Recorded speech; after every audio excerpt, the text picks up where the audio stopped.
Hai semuanya, balik lagi di Charlie Bike Channel. Nah, kali ini kita mau bahas nih mengenai OSPW dan puli seramik. Karena dari video YouTube kita yang sebelumnya yang mengenai ceramic suite itu banyak banget yang DM ke saya pertanyaan-pertanyaan seputaran OSPW atau bottom bracket atau puli. Dan sebetulnya ini berulang-ulang terus, pertanyaan berulang-ulang. Makanya saya mau buat YouTube ini buat seolah-olah mau jawab FAQ, frequently ask question. Jadi pertanyaan yang paling sering ditanyakan. Nah, sebelumnya subscribe dulu YouTube channel kita, Charlie Bike Channel, dan jangan lupa bunyiin loncengnya buat kalian tahu video-video terbaru. Komen kalau ada yang mau ditanyakan, dan jangan lupa share ke teman kalau berguna. Ya, mari kita mulai.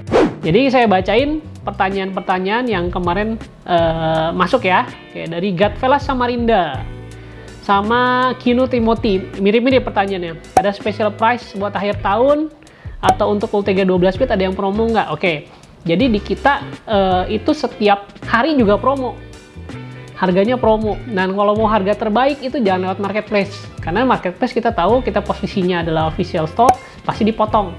Mau best, tanya DM.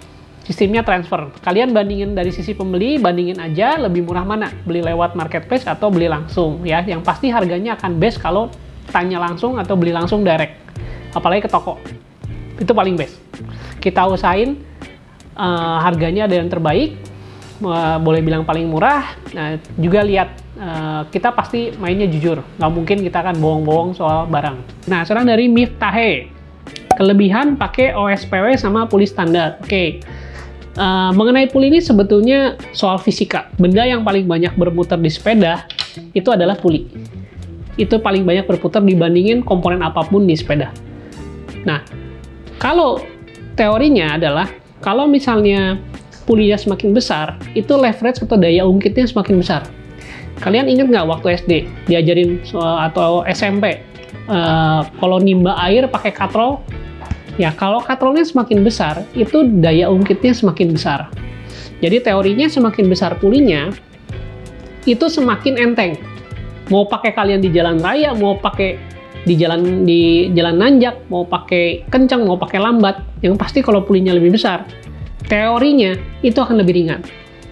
Ya, jadi kalau ditanya beda nggak, kelebihannya apa? Itu kelebihannya. Jadi kalau pakai OSPW karena pulinya besar pasti lebih ringan, karena daya ungkitnya lebih besar. Dari Roy Suprapto, jujur Li, beneran saya kuat nggak sih? Ya, seperti yang saya bilang tadi, karena lebih ringan, daya tariknya otomatis kita bisa, biasanya kita pakai power besar buat narik sepedanya, ini mungkin ngurangin. Nah, nguranginnya berapa banyak? Itu tergantung.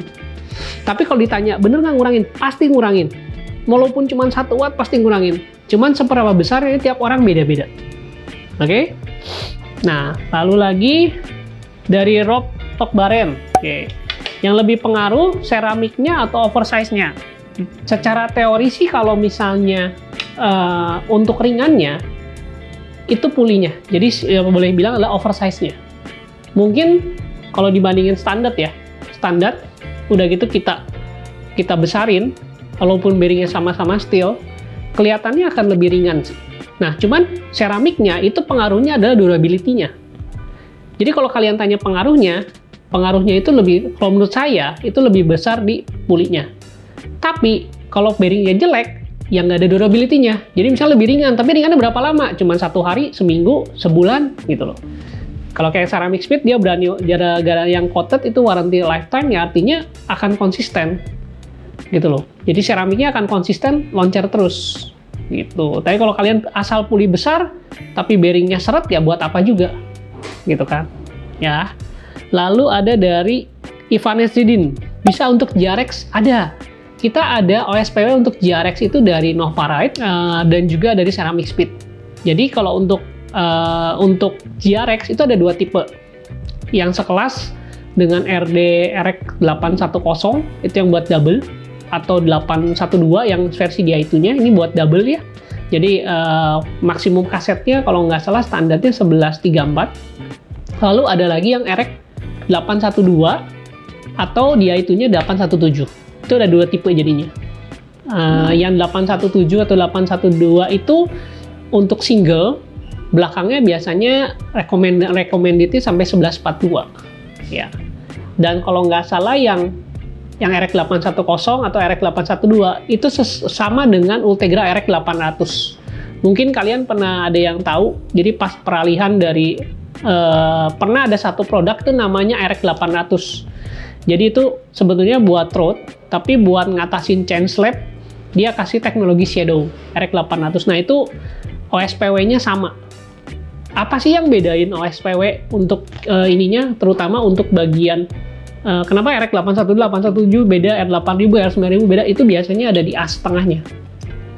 Yang bagian nyambung ke rumah RD-nya tuh di sini beda-beda. Jadi disesuaikannya tuh berdasarkan rumah as ininya. Bukan cage-nya, bukan tapi ininya. Rumah asnya. Jadi desainnya buat apa nih? Buat rumah RD apa? Gitu. Ya, jadi kita lanjut ke pertanyaan selanjutnya. Dari Jok VINP. Apa bedanya antara Novared, Ceramic Speed, dan kawan-kawan? Oke, nomor 1. Itu yang beda itu adalah status. Ya, mau gimana pun juga kalian pakai Ceramic Speed. Begitu sepedanya datang nih, pakai Ceramic Speed. Ya, kalian punya pokoknya Pinarello Dogma F. Datang, pulinya Ceramic Speed, kelihatan asli, karena ada yang palsu juga ya, hati-hati. Datang kelihatan asli, oh, udah ada asli nih pasti. Udah deh, teman-teman nggak akan nanya ini sepedanya palsu atau enggak.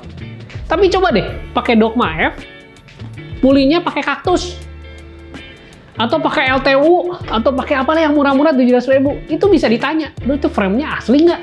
Gitu loh. Jadi kalau ditanya bedanya nomor 1 apa? Itu pasti status, nomor 1. Oke, yang kedua, barangnya beda nggak sih? Beda. Ya, jadi kayak misalnya, jujur sampai saat ini menurut saya yang paling konsisten adalah Ceramic Speed. Seperti video saya di Ceramic Speed sebelumnya, itu mereka perhitungin toleransinya. Antara guide pulley sama tension pulley itu beda goyangnya. Oh, yang ini lebih goyang. Ya, jadi toleransinya mereka atur. Terus kualitas bearingnya juga mereka atur. Ya, jadi kayak ball bearing Ceramic Speed bisa sampai di warranty lifetime. Itu artinya bearingnya kuat sekali. Dan saya pernah bandingin sama steel bearing ukuran yang sama. Itu beratnya cuma setengahnya. Jadi mereka no bullshit lah. Bukan omong kosong. Memang barangnya barang bagus. Nah, gimana merek lain? Ya, kayak misalnya kita ngomong Novared gitu ya. Ya oke lah gitu. Nah, ini toleransinya juga besar. Ya, antara atas bawah malah boleh bilang mirip gitu loh. Saya nggak tahu asal muasalnya Novared. Ini siapa yang bikin segala macam. Mungkin kalau mereka ada workshop, mungkin kita juga bisa lebih kenal ya. Terus juga ada beberapa merek itu nggak konsisten. Dalam arti kata, setelah dipakai beberapa bulan, tiba-tiba shifting ke gigi terakhirnya nggak bisa. Karena di rumah di sininya udah kena. Rumah di Asia udah kena. Nah, yang kayak gitu-gitu sebenarnya kalau dibilang bedanya apa sih gitu loh. Cuman kalau misalnya mau nanya, perbandingan harus spesifik. Jadi kita bisa jelasin misalnya antara Novared sama Ceramic Speed gimana sih gitu. Nah kalau lihat begini aja kelihatan nih. Lihat rumahnya Ceramic Speed tipis banget buat road. Novared tebel banget. Gitu loh. Makanya menurut saya tidak indah gitu. Lebih indah ini. Cuman kan harga juga nggak bohong. Ini lebih murah gitu loh. Terus kualitas bearingnya kita juga nggak tahu dalamnya gimana. Bearing seramik ya seramik, cuman seramik itu kan banyak grade-nya gitu. Seramik yang memang benar-benar seramik, setahu saya memang yang Ceramic Speed dia warnanya pualam. Warnanya tuh gelap tapi agak mengkilat gitu loh. Kalau yang seramik ini saya buka putih. Jadi kita nggak tahu. Saya jujur nggak tahu. Itu grade-nya banyak sekali. Jadi jangan lihat seramik itu seperti angka 1 eksak gitu. Tapi itu spektrum. Gitu. Ada seramik yang murah sampai seramik yang mahal.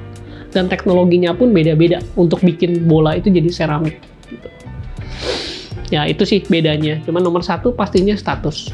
Kalian pakai Ceramic Speed, udah ketahuan asli, udahlah semuanya pasti mewah lah gitu. Semua orang juga tahu itu karena mahal gitu kan. Apalagi pakai yang kulit yang 3D titanium, waduh lebih bagus lagi gitu kan. Oke, lalu ada dari Marcelino CR. Kalau belum bisa afford dua-duanya sekaligus, mending mana yang dulu? Oke, mungkin yang ditanya adalah belum bisa.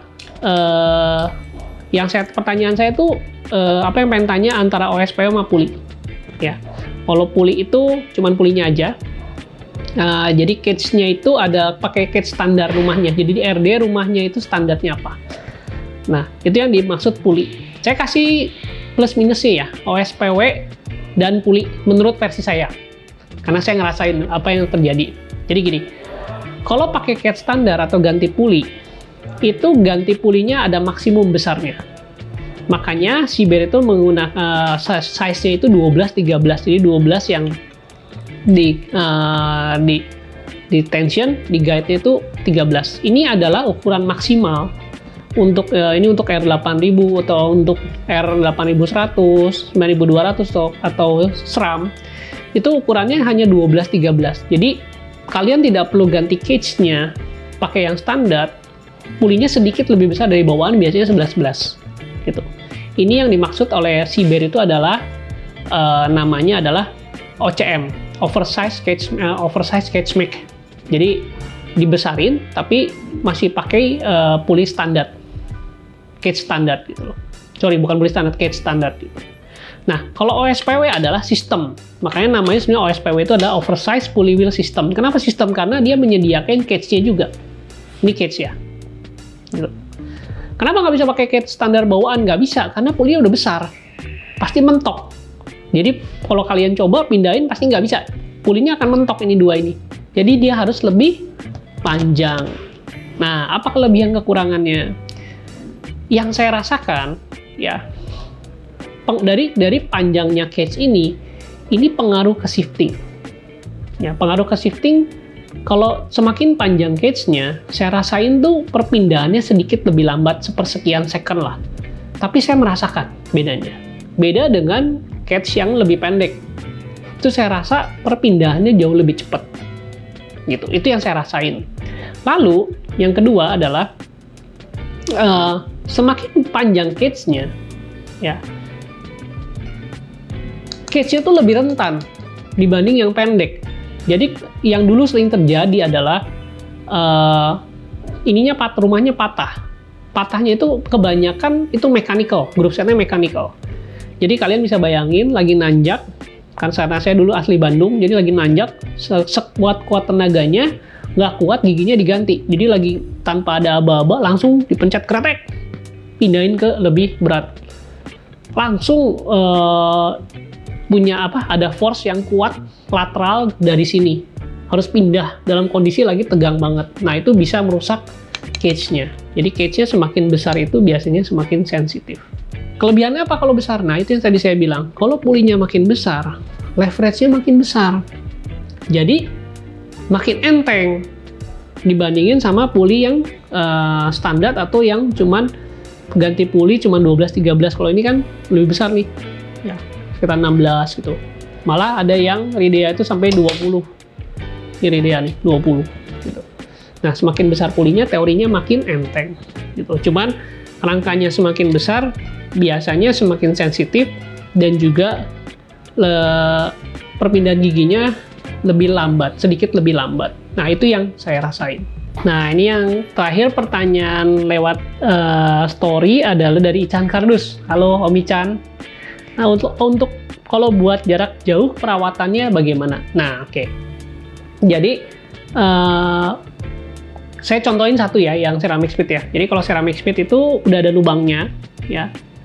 Ini alat dia cuma ditetesin oleh oli pulley wheels, jadi oli, ya, lubricant. Jadi tetesin ke sini dan kita buka. Kalau kita lihat bearingnya itu, ini isinya seal bearing doang, nggak ada disc cover. Jadi akan meresap langsung masuk ke dalam. Jadi pakai pulley wheel. Dia bilang direkomend 1 tahun 1 kali atau ya bisa 6 bulan. Mungkin karena kita kan negara tropis ya, banyak hujan. Mungkin bisa setahun 2 kali, atau kalau lagi musim hujan lebih sering lah. Mau sebulan sekalipun nggak apa-apa. Cukup 2 tetes, beres. Nah, waktu workshop kemarin, mereka juga banyak market gravel di Eropa. Nah, saya tanya kalau buat market gravel atau ultra endurance gitu yang seperti Om Ican main itu gimana nih perawatannya? Nah, mereka bilang jangan pakai loop, pakainya grease. Jadi begitu mungkin bisa diganti juga berkala, mungkin sekitar 3-6 bulan sekali pakai grease-nya. Nah, kalau dari Ceramic Speed itu ada 3 macam grease-nya. Yang pertama itu ada all around.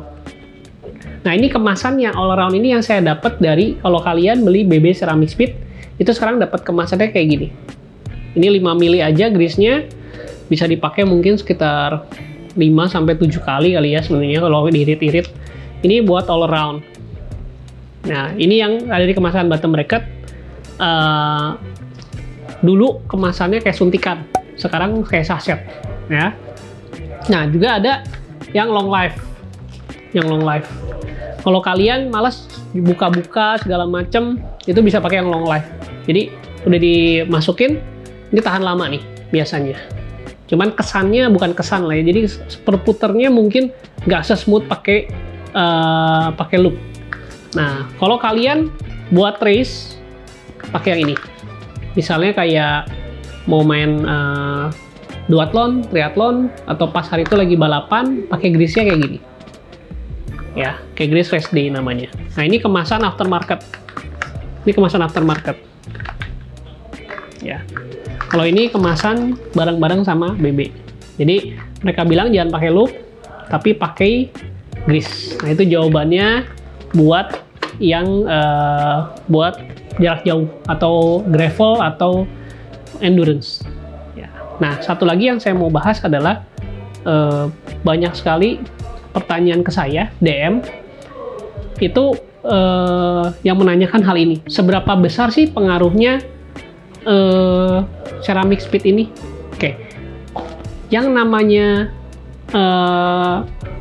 perasaan itu tuh spektrum. Jadi kalau kita ngomong makanan manis, seberapa manis? Bagi saya belum manis, bagi kalian belum manis. Atau misalnya ada cewek nih, cantik gitu. Belum tentu tiap orang bilang ini cantik. Ada yang saya bilang ini super cantik gitu loh. Yang ini bilang biasa aja gitu loh. Sama, OSPW juga sama. Seberapa pengaruh sih? Ada yang bilang pengaruh banget. Ada yang bilang biasa-biasa aja. Atau ada yang bilang bahkan tidak pengaruh. Setelah saya selidiki lebih selidik, saya punya konsep berpikir seperti ini. Katakanlah kita orang biasa tuh diandaikan mobil deh.